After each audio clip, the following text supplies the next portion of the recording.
Olá e bem-vindos. Hoje a gente vai mergulhar num conto que é quase uma armadilha, sabe? Uma armadilha. Gostei dessa definição. Sim, porque é uma história de terror psicológico que não aposta em sustos, mas naquele desconforto lento, crescente, de uma rotina que é um verdadeiro inferno. Perfeito. Nós estamos falando de Meio-Dia Reimaginado, do autor Donifar Skedar. Isso. É uma das obras da coleção Terror Mental 2026, publicada pelo selo Instinto Noir. Eu acho que a gente tem que começar por um ponto que você mesmo levantou antes da gente gravar. Sim, o aviso no início do livro. Exato. Eu acho que o ponto de partida ideal para nossa conversa tá ali, no próprio livro, antes mesmo da história começar.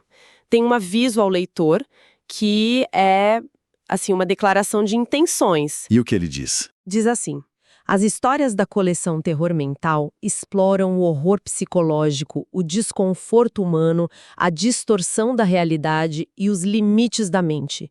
E aí, para fechar, vem a frase que define tudo: nada aqui busca agradar, tudo busca provocar. Uau! Isso já muda completamente a postura da gente como leitor, né? Totalmente. Não é um convite para uma diversão, é um contrato. O livro está dizendo, olha, se prepara, porque a gente vai te levar para lugares bem desconfortáveis. Exato. E é uma tendência muito interessante no terror moderno, essa honestidade sobre a experiência que está por vir. Reconhece que o público do gênero hoje busca não só o monstro debaixo da cama. Mas o monstro dentro da cabeça. Perfeitamente. E Meio-Dia Reimaginado entrega essa promessa de um jeito, assim, sufocante. A nossa missão hoje é justamente essa, né? Mapear esse terreno, explorar a premissa, a atmosfera, os personagens. Mas claro, sem estragar a experiência, sem revelar o final. A gente quer que a curiosidade leve quem nos ouve até o livro. Exatamente. Então vamos lá. Vamos começar pelo começo, pela forma como a gente é jogado nesse universo. A primeiríssima frase já define o tom de tudo. Ah, essa frase é genial. Diz assim: o calor sempre chegava antes da luz. Era uma regra física daquele inferno particular. Que abertura! Não tem contexto, não tem explicação. Só uma sensação física opressora e a palavra inferno. Já te coloca no lugar. Exato. A atmosfera é a primeira personagem, sabe? O primeiro antagonista. O protagonista acorda num quarto que ele já conhece, mas não pela visão. Pelos cheiros. Sim, pelos cheiros. Poeira, madeira velha e, o detalhe mais arrepiante, o cheiro do próprio sangue seco. Nossa. O ambiente é descrito como uma tumba de luxo decadente. As cortinas de veludo preto estão pregadas nas janelas. Ele está completamente isolado do mundo. E essa descrição do lugar como um cativeiro é fundamental. O protagonista, ele não vive ali. Ele ocupa espaço. Isso. A existência dele é passiva. As marcas das tentativas de fuga, os arranhões na porta, já são parte da decoração, sabe? Como cicatrizes antigas. Isso me faz pensar, quanto tempo uma pessoa precisa passar por isso para que a luta vire aceitação, resignação? Essa é a grande pergunta. A narrativa sugere que ele está nesse ciclo há tanto tempo, décadas, talvez séculos. Ele mesmo já perdeu a conta. A gente pode pensar em impotência aprendida. A prisão deixa de ser só as paredes. Vira um estado mental. O horror não é a possibilidade de algo ruim acontecer. O horror é a certeza de que a mesma coisa ruim vai acontecer.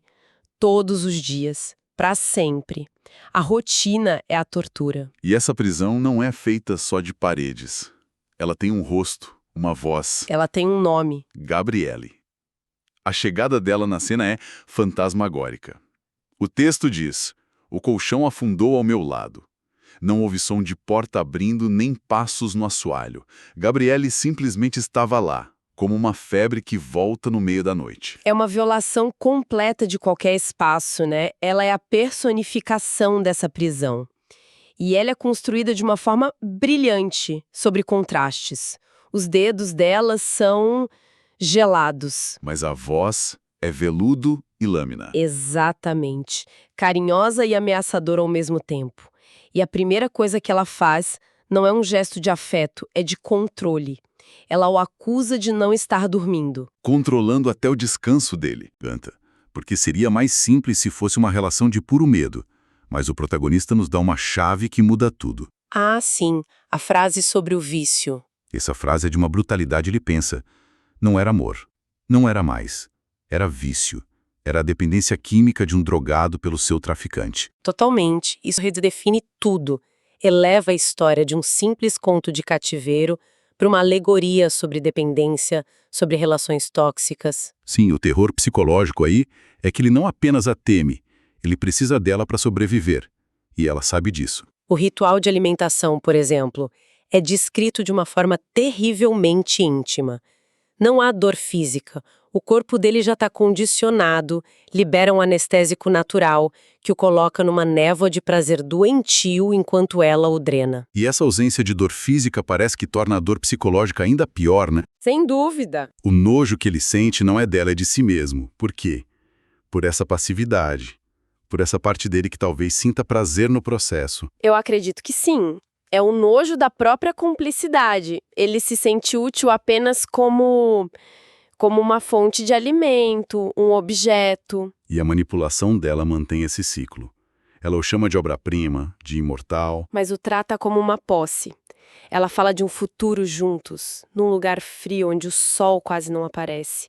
É uma cenoura pendurada na frente dele, uma esperança falsa para mantê-lo exatamente onde ela quer. Servil, dependente. É muito mais complexo que um monstro clássico. Ela não é só ameaça, ela é, paradoxalmente, a única fonte de vida que ele conhece. Como se quebra um ciclo assim? Quando a sua carcereira é também sua única razão de existir. Essa é a questão central. E toda essa rotina de dependência, de controle, culmina num ritual diário, um prazo final que se aproxima com a precisão de um relógio. O meio-dia. Exato. O elemento que dá nome ao conto. Conforme o relógio se aproxima das 11h59, o corpo dele entra em colapso. É descrito como uma falha biológica programada. Sim, a visão escurece, os músculos enfraquecem. É uma contagem regressiva para um desligamento. E a solução é sempre a mesma. O porão. Todos os dias, pouco antes do meio-dia, ele tem que descer para o porão. E isso imediatamente planta várias perguntas na nossa cabeça. O que acontece exatamente ao meio-dia? Por que o sol é uma ameaça tão cronometrada? Qual é a natureza da condição dele? E a descrição do porão quebra qualquer expectativa. Não é um covil gótico com caixões de veludo. Longe disso. É um buraco úmido, cheirando a mofo e terra molhada. Tem um colchão velho jogado no chão. É um lugar quase banal na sua miséria. É onde acontece a pequena morte diária dele. E a banalidade é o que o torna assustador. Não é um lugar de descanso, é um abrigo de emergência. O que sugere que a vida que ele leva lá em cima, com ela, é um luxo temporário. E sua verdadeira condição é a de uma criatura que precisa se esconder ali. Mas aqui vem o detalhe mais intrigante de todos. O que realmente aprofunda o mistério. A recusa dela. Exato. A recusa de Gabriele em entrar no porão. Ela o acompanha até a porta, o ajuda a descer quando ele está fraco. Mas ela nunca, jamais cruza a soleira.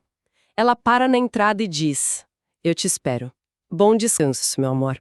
Esse limite que ela se impõe é um sinal gigantesco. O que tem naquele porão que a criatura que o domina completamente teme? Ou, no mínimo, respeita, a ponto de não entrar. Essa hesitação dela abre um leque de possibilidades aterrorizantes. O porão é mesmo um abrigo ou é outra coisa? É um domínio que pertence a ele e não a ela. Ou talvez tenha algo lá embaixo que é perigoso até para ela. De repente, o lugar que parecia ser a salvação vira um mistério tão grande quanto a ameaça do sol. Sabe, essa dinâmica é mestre em criar suspense. Com certeza. Em muitas histórias de terror, o monstro é todo poderoso no seu domínio. Aqui, a narrativa sugere que até o monstro tem um lugar que teme. Isso muda as regras do jogo. E nos faz questionar tudo.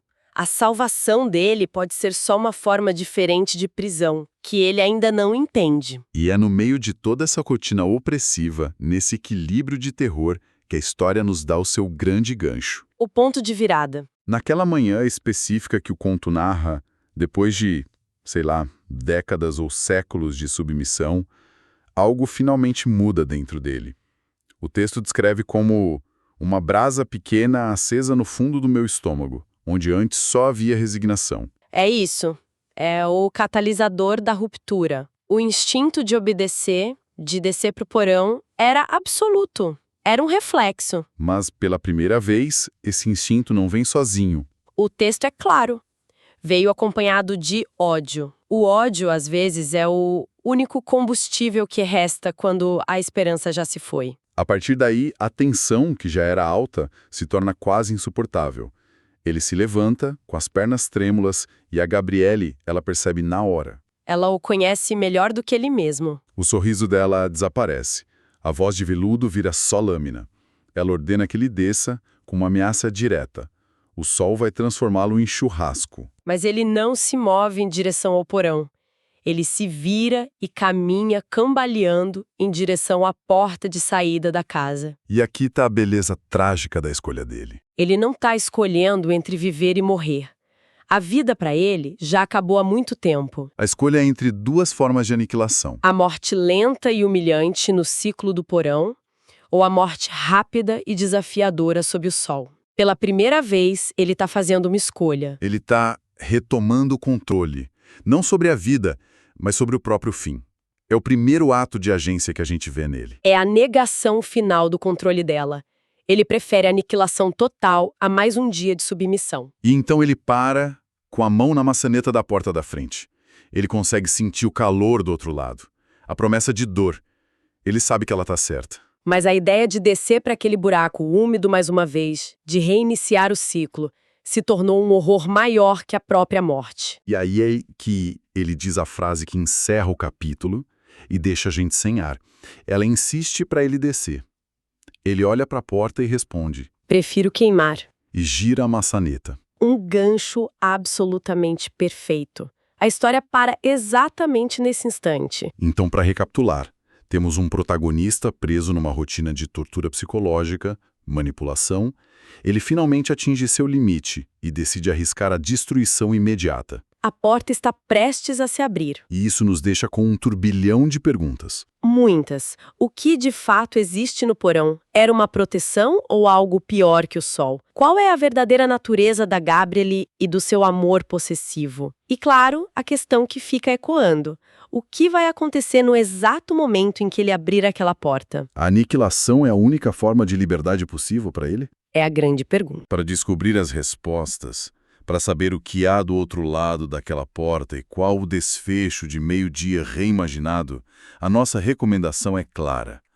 Procurem o conto de Dunifer Scudder, da coleção Terror Mental da Instinto Noir. A experiência de virar a página depois daquela frase final vale cada segundo. Com certeza. E fica uma provocação para quem nos ouve, né? Até que ponto uma rotina, mesmo que autodestrutiva, pode se tornar uma prisão mais assustadora do que o desconhecido, mais temível que a própria morte. E o que acontece quando a gente percebe que a única coisa que parece nos manter vivos é, na verdade, exatamente aquilo que nos consome dia após dia?